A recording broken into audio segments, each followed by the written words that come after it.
Continuamos ahora por la Super 7, la pasión del dominicano. Hay seres humanos que son particulares en su trato cotidiano y esas particularidades a veces le hacen más efectivo en las labores de carácter profesional, porque a veces el carácter marca a la gente en su relación con los demás. Y él no parecería que es un político ni un exfuncionario, más bien puede llevar el sello de la profesión a la que ha dedicado mucho de su tiempo, que es la arquitectura, y el ser urbanista, que lo lleva además a perfilar en algunos casos escenarios. Sin embargo, tiene en su haber la condición de miembro del Comité Político del Partido de la Liberación Dominicana, tiene en su haber sido funcionario, canciller del país con éxitos puntuales, ministro de Educación en un tramo de los gobiernos del Partido de la Liberación Dominicana, y ahora es el coordinador nacional de campaña de la candidatura del Partido de la Liberación Dominicana con Abel Martínez como su figura presidencial.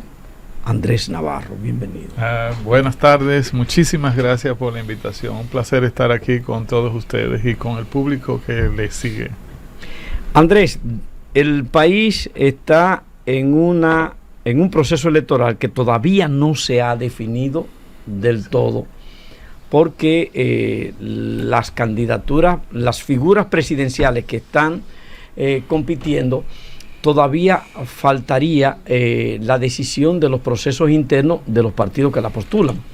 Sucede con las 4 hasta ahora candidaturas que se han presentado o figuras presidenciales que se han presentado: Abel Martínez, Leonel Fernández, Luis Abinader y Miguel Vargas. Esas 4 figuras se han presentado como figuras al escenario. Sí. Sin embargo, faltaría la decisión final de los mecanismos internos de cada uno de sus partidos. Sin embargo, el hecho de que no haya una definición propiamente ya de ellos como candidato presidencial no ha obviado que estemos en campaña. Así es. Estamos en campaña por muchas razones. Faltarían otras por definir, incluso las candidaturas de cara al primer peldaño del proceso, que es febrero 19 del 2024, las municipales, proceso en el que se está. Al día de hoy, ¿cómo ve Andrés Navarro que está el cuadro político, incluyendo el de la candidatura a la cual él representa como coordinador nacional de campaña?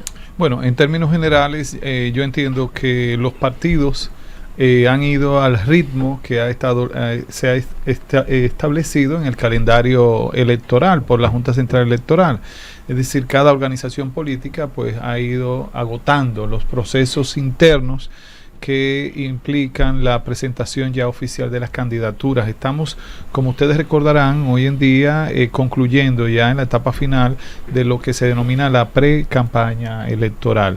Esto debe concluir a finales del presente mes de septiembre, para luego ya entrar en lo que es el periodo propiamente de campaña electoral, específicamente para las candidaturas municipales.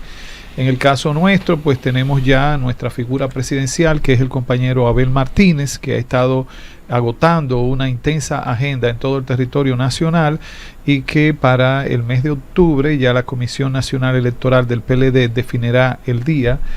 Será proclamado oficialmente con el rigor que establecen los procedimientos de ley como nuestro candidato presidencial a ser presentado a la Junta Central Electoral.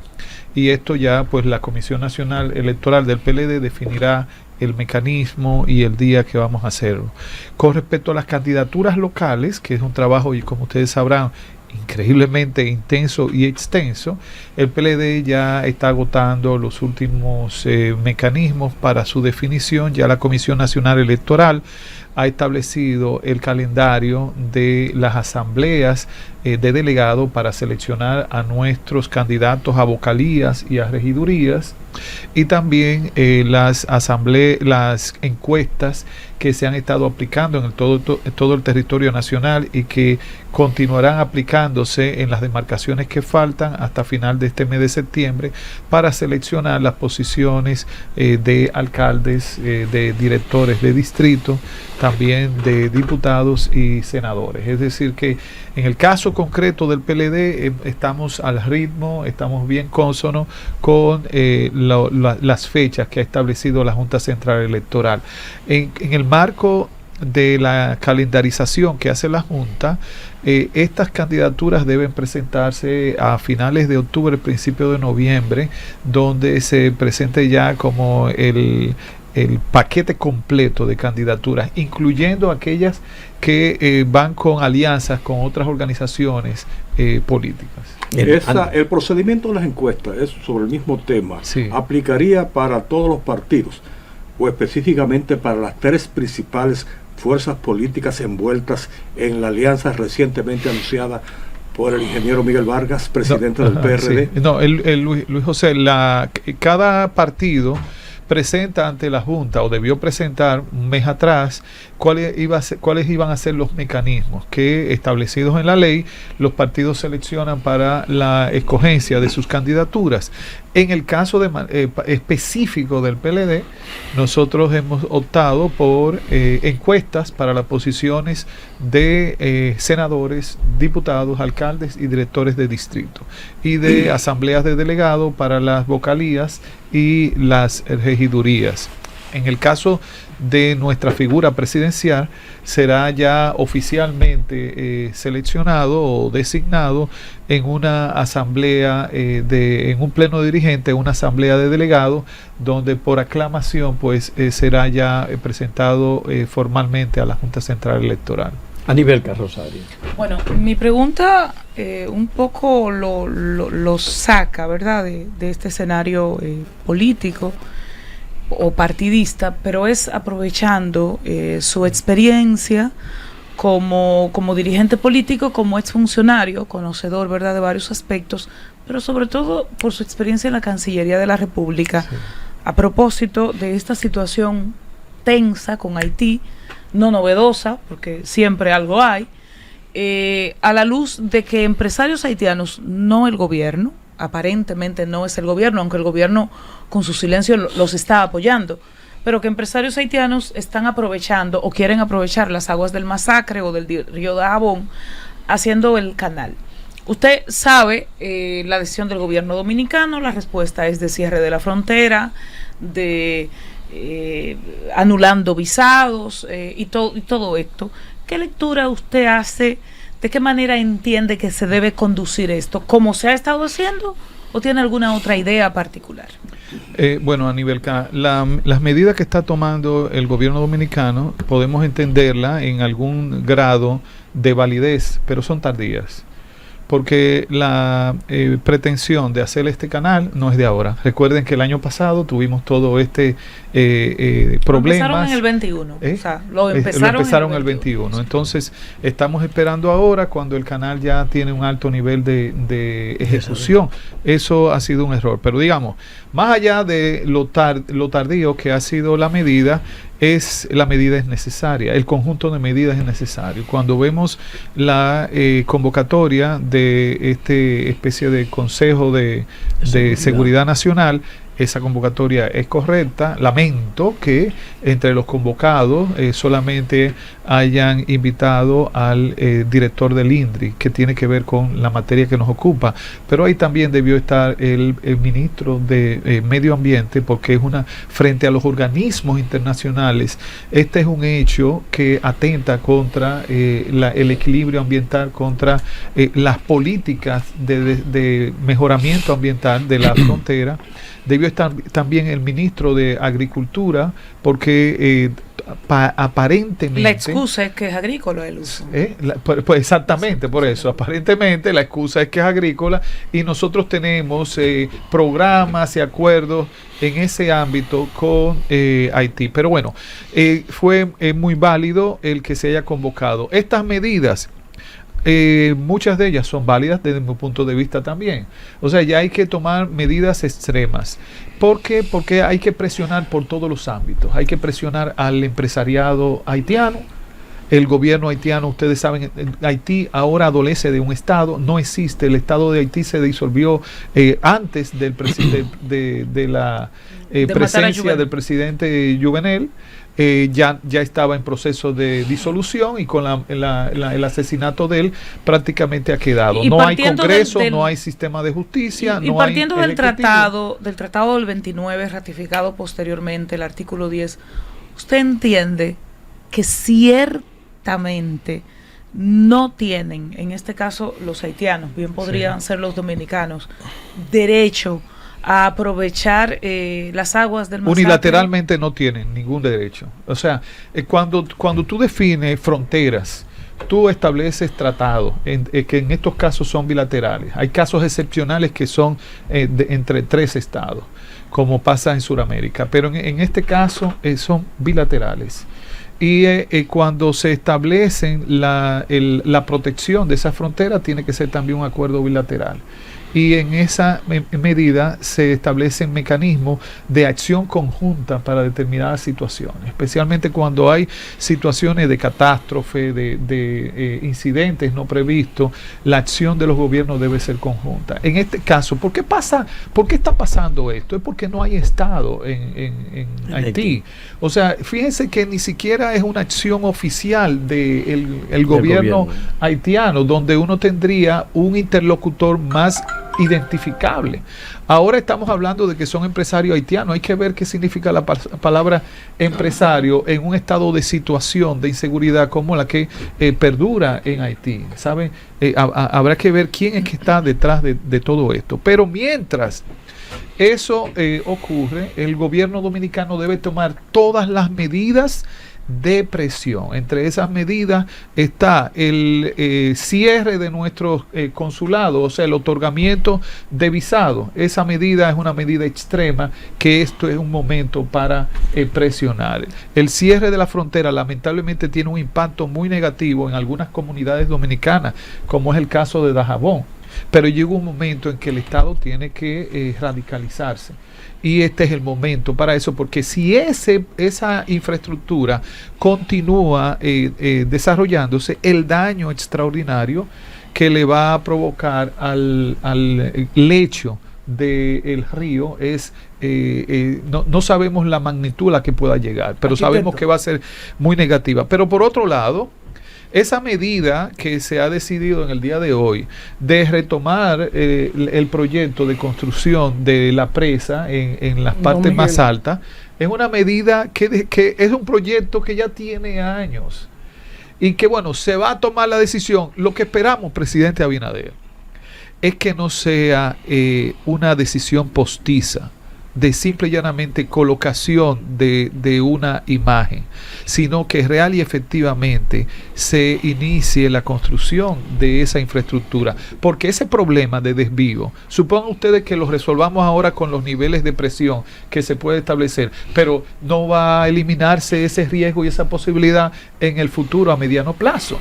Por tanto, ese recurso natural que es de ambos países, si somos nosotros los que tenemos que tomar las medidas para protegerlo de manera unilateral, tenemos que hacerlo, porque es una gran responsabilidad que tiene el único Estado que existe ahora en la isla, que es el Estado Dominicano, porque lamentablemente hasta que en Haití no se genere un ambiente de pacificación y se logre orquestar alguna forma de gobierno realista, práctica de los haitianos, que ellos puedan gobernarse a sí mismos, siempre estará latente el riesgo para la República Dominicana. Bernardo Núñez. Bien, arquitecto, esa medida unilateral de la República Dominicana de licitar, inclusive, no sé si lo hará de emergencia, la presa de Don Miguel y otras actividades como son canalizar también el río próximo a donde ellos están canalizándolo, ¿no podría esto,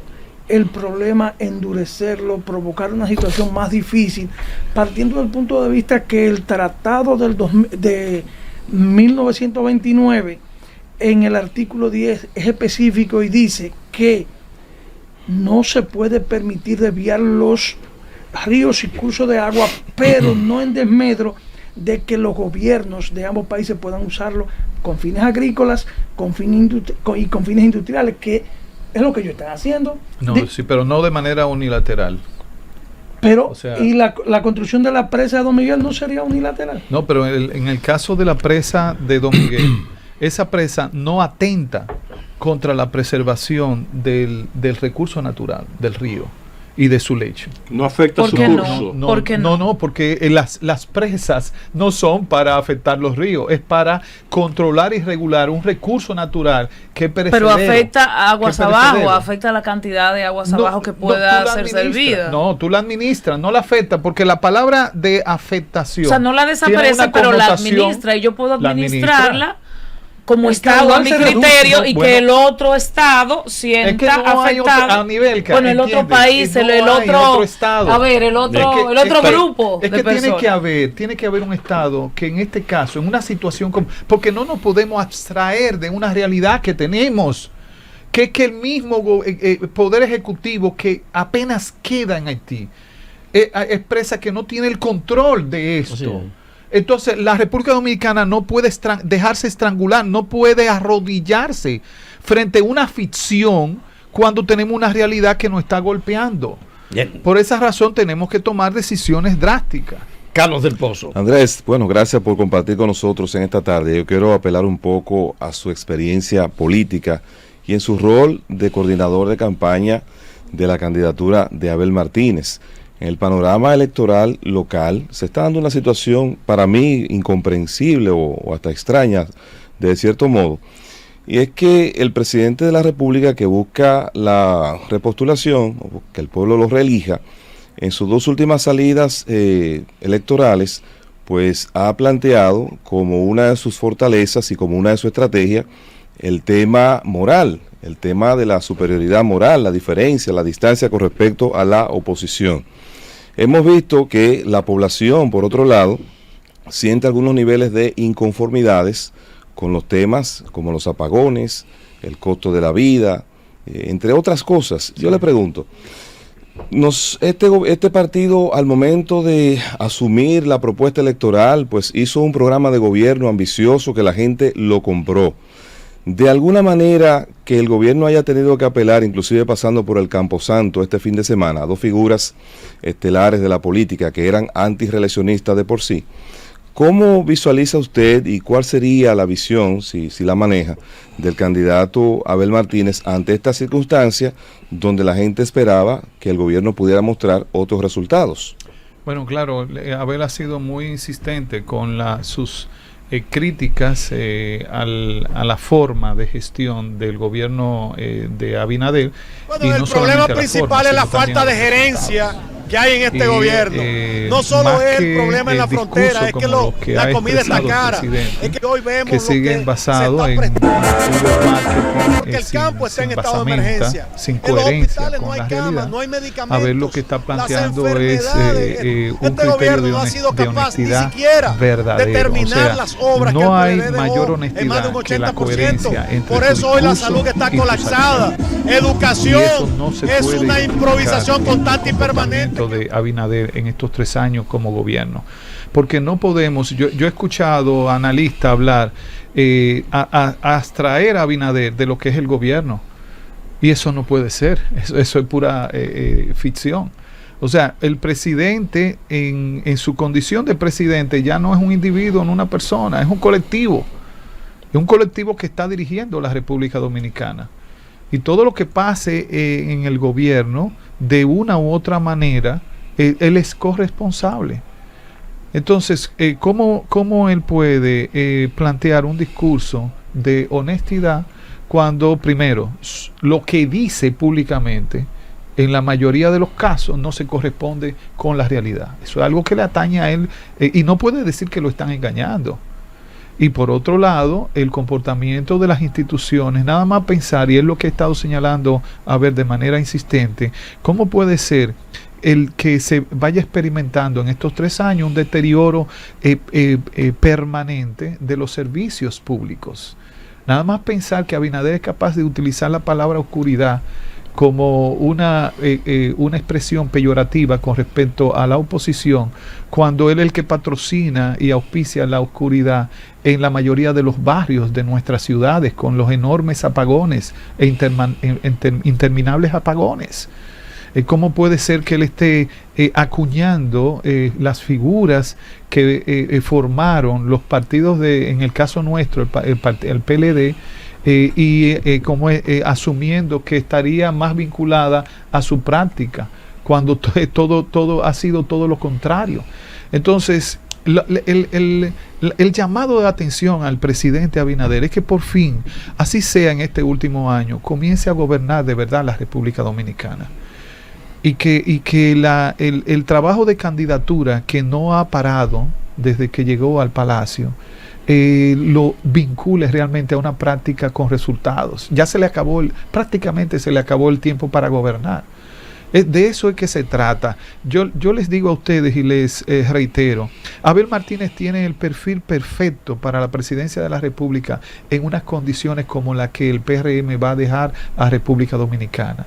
Necesitamos a un hombre de acción, a un hombre que es la pedagogía, lo que es el desarrollo, a un hombre que trabaja en equipo, que ya lo ha exhibido en su manera de trabajar eficiente en estos 2 periodos de gestión de uno de los territorios más complejos que tiene la República Dominicana en la alcaldía de Santiago, pero también como lo hizo en el Congreso Nacional cuando lo dirigió por 6 años, o cuando fue fiscal, el nivel de eficiencia que tuvo. Lo que la gente necesita es la eficiencia probada, y no hay mejor testimonio que Abel Martínez. Andrés Navarro, hace poco más de una semana, el presidente del Partido Revolucionario Dominicano, ingeniero Miguel Vargas, encabezó una representación de las 3 principales fuerzas políticas de oposición. Así es. Su partido, el PRD, el Partido de la Liberación Dominicana y la Fuerza del Pueblo, y anunció que esas fuerzas se estaban coaligando para participar de manera unitaria en las próximas elecciones, tanto en el nivel congresional y municipal como en el nivel presidencial, atendiendo a unas medidas que tendrían que definirse en función de los resultados de la primera fase del proceso electoral. Entonces me gustaría preguntarle a Andrés Navarro, en su condición de coordinador y uno de los principales voceros del candidato presidencial del Partido de la Liberación Dominicana, que si cuando el ingeniero Miguel Vargas anunció que esas 3 fuerzas políticas se ponían de acuerdo para ganar las elecciones e implantar el gobierno compartido. Sí. Es importante recordar que el gobierno compartido fue la tesis doctrinaria del Partido Revolucionario Dominicano, aprobada en el Congreso Nacional del año 1998. El Partido de la Liberación Dominicana, y no pregunto por la decisión de la Fuerza del Pueblo, pero específicamente el PLD, ha resuelto asumir el gobierno compartido, la tesis del doctor José Francisco Peña Gómez, como base programática de su próximo gobierno en caso de ganar las elecciones. La vocación del PLD, Luis José, siempre ha sido actuar desde el Estado de manera colaborativa, que podríamos traducir que un gobierno compartido como el que tú has descrito, que recordamos mucho esta tesis por el PRD y fundamentalmente por José Francisco Peña Gómez, es una estrategia de colaboración interpartidaria y con la sociedad.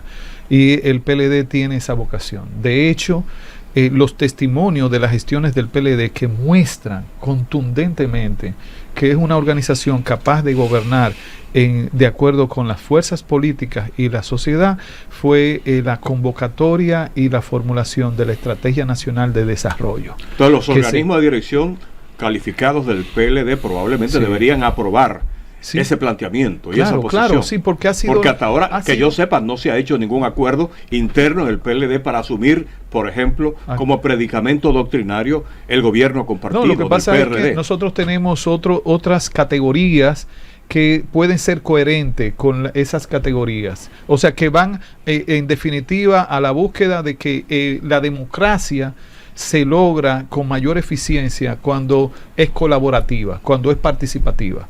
Y en nuestros preceptos fundacionales eso está expresado con otras denominaciones.